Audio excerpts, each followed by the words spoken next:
ever since nung lumaki ako, every now and then, researchers would come and go, and they would be introduced in our community, ganyan. I basically grew up with a lot of researchers coming and going inside our community to learn about our ways of life, to research about us, ganyan. But I rarely do not really see, parang konti lang yung mga researches na na-conduct sa amin that I can say that benefited our community. Mangilan-ilan. Wala pa din ako, like, in my lifetime, kasi wala pa akong 50 years eh. So, in my lifetime, na nandun ako sa community, wala pa akong nakita na researcher na nag-present sa community. Ito yung research. Maybe there were, but maybe I was just not born or bata pa ako. Pero ngayong mulat na ako, parang wala pa na nag-e-effort to really say na this is what is happening in your community, this is the research, data, tama ba itong data na to, ganyan. Even nung ako na mismong nag-research para sa thesis ko, wala masyadong protocol. Like, hindi din tinuro sa akin during my college time ko. Paano ba makipag-deal with indigenous community? Ano ba yung mga gagawin? Mag-FPIC ba ako? Anong gagawin ko sa data? Ganon. Basta, they just said to go and research. And dahil tagal na ako, nag-research ako dun sa amin. Hindi na din ako nakapagpaalam kasi wala din masyadong clear protocol sa amin. Kung ano ba, saan ba dapat dadaan, kanino, sinong mag-a-approve, anong gagawin afterwards. Walang ganong protocol. So, madami din ako natulungan ng mga researchers. Naging RA ako ng mga researchers na hindi binalik or hindi in-explain sa amin. Hindi sila, after yung data gathering, hindi sila bumalik sa community to explain na ito yung findings namin. Kaunti lang. At minsan, ng mga researches na yon, wala din kaming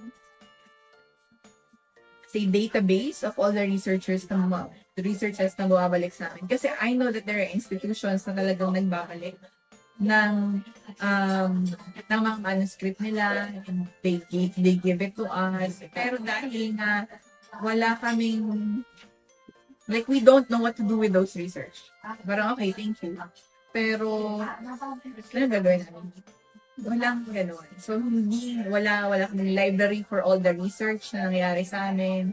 Although we have a library, but wala kaming specific na space doon for all the researchers or manuscript na bumabalik sa amin. Researchers come and go, but you researchers would go back and give us like the benefit of the research. Tsaka, isa din, we've been hosting researchers, pero wala kaming nakikitang ROI, return of investment. Isa yun sa mga reasons. So, if you would ask the people, parang ano gusto nyo, research or project? We would choose project. We would choose funding rather than other people researching. Isa pa siguro, aside from ganun, wala masyadong benefit. Some of the topics are not topics that we really want. Ganon, na parang, because this is what happens. Researchers, meron na silang mga topic na nasa isip, ito yung conceptual framework, and then they go to the community and ask kung okay lang ba. Meron ng preconceived ideas, or meron na silang mga buong topic na ini-inject na lang sa community. Hindi siya participatory. Hindi tinatanong ang mga tao na okay lang ba sa inyo? Na-research natin na aspeto ng kultura nyo or kayo na. And madalas, walang sayang community. Oo, hindi lang. So, hindi siya participatory in nature. Hindi din siya inclusive. Yung mga best research. Kaya din, I think, merong research na din. Especially now na we're really looking for funds. Kasi, dahil yung madami din project na nangyari sa amin, project na nagawa sa amin. Some of the funders are also tired funding us over and over again. And sometimes it's also hard to find projects and funding that are aligned sa need ng community. So yun, parang we rather would have fun than to have another researcher. Siguro mag-focus na lang ako dun sa nasabi ko kanina na hindi siya masyadong naiisip ng mga researchers for topics to be participatory. As a researcher, alam ko din naman na meron tayong, like, we submit topics that will be approved by a board or like a panel who will mag-evaluate din ng topic. But sana maging participatory din yung pagpili natin ng topic. Like, we should ask the community first also na parang, do you want this topic? And we should also ask the community, what do you want to know? Like, anong topic ang gusto nyo i-research? Then we'll do it together. Yung ganon. Hindi siya yung tipong, okay, may research kami, ganito siya, punta kami sa inyo, and then, kaya kayo or hindi. Dahil may funding na din naman, minsan wala nang magagawa yung community, parang sige, makaya.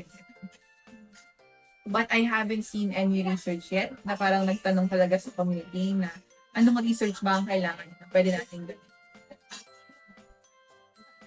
Unang-una, we need to recognize and respect the rights of the indigenous peoples. It's the right of the indigenous peoples to say no sa isang topic na hindi sila comfortable na pag-usapan, to modify researches na pertaining on them, na may say sila dun sa research, kasi nga, sila yung nire-research. So they have, the indigenous peoples have the rights to know kung ano ba yung nire-research ng mga palalabas tungkol sa kanila. Pangalawa is because the data is owned by the indigenous peoples. It's their knowledge, it's their traditional knowledge. And they should have the full ownership of that. And the other people who are tapping on that knowledge should also recognize that data is not theirs, but that data belongs to the indigenous people. Yung ownership naman. We just needed to, as part of our self-determination, right? So self-determination. We have to say no when we have to say no. And we can say yes when we want to say no. Gusto din namin mag-research. We also want to know more about ourselves, about our land. But when we do research, we split with us. Empower us. Like, if we want to learn how to do research, please do teach us. Conduct capacity building or capacity strengthening. And if we ask for help, kasi you have the funding, the researchers have the funding, they have the technical expertise. I hope that they would be more generous in extending that.